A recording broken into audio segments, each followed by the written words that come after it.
इस पेज में कृष्णा सोपती जी बता रही हैं कि जब इनको आंखों पर चश्मा चढ़ गया तो उनके चचेरे भाई ने उनको कुछ कहा। आंख पर चश्मा लगाया ताकि सूझे दूर की, यह नहीं लड़की को मालूम सूरत बनी लंगूर की।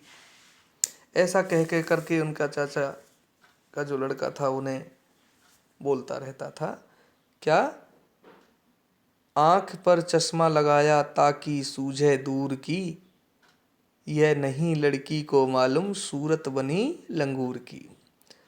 सोबती जी कहती हैं कि मैं खीजी कि मुझ पर यह क्यों दोहराया जा रहा है, पर शेर बुरा ना लगा।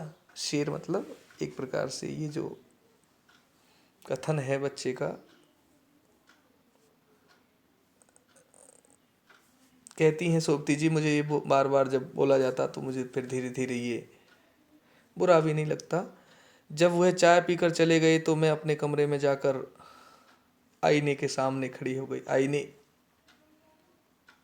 कांच, शीशा।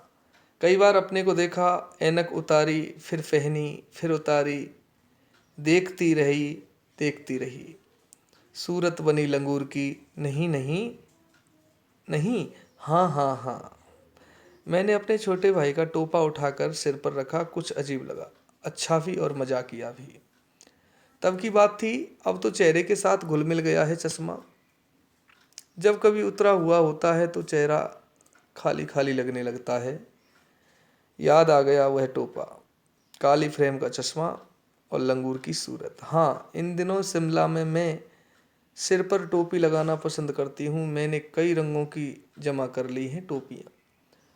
कहाँ दुपट्टों का ओढ़ना और कहाँ सहज सहल सुभीते वाली हिमाचली टोपियाँ। सुभीते मतलब अच्छी तरह से बनी हुई कलाकृतियों वाली टोपियाँ। तो प्रिय बच्चों, इस संस्मरण से हमको प्रेरणा मिलती है कि हमें अपने जीवन की जो स्मृतियाँ हैं, जो यादें हैं, वो दोहराई जा सकती हैं। और जब हम प्राय बचपन को याद करते हैं तो कुछ उसमें हमको शरारती दुनिया भी नज़र आती है, कुछ अच्छे कार्यों को भी हम याद करते हैं। तो प्यारे बच्चों, ये बचपन की घटनाएं सोबती जी ने जो हमारे सामने पेश की हैं, बिल्कुल सजीव हैं।